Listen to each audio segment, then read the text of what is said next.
Góð daginn. Núna helgina þá loksins tókst mér að smíða lítið verkfæri. Ég kalla þetta vefsjáin. Þetta lítil tölva sem maður tengir með LAN-snúru hérna. Svo við viljum fá USB til þess að fara í gang. Það sem hún gerir, hún sýnir okkur IP-tölunu sem kemur á LAN-inu.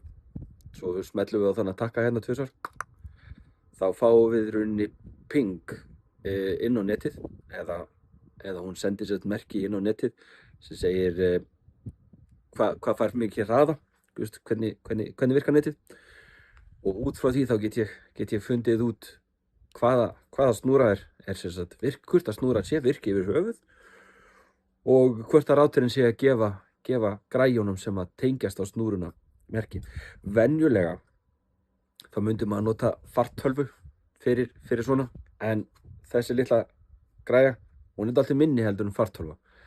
Þannig að það er mjög auðvelt að hlaupa með hann á milli staða ef maður er að vinna í einhverju heimanetti eða eitthvað svoleiðis. Ég er mjög stoltur af þessu. Þetta er lítið og skemmtilegt tæki. Það er alltaf hægt að finna alls konar skemmtilega lausnir. Fylgist þið með, það kemur meira.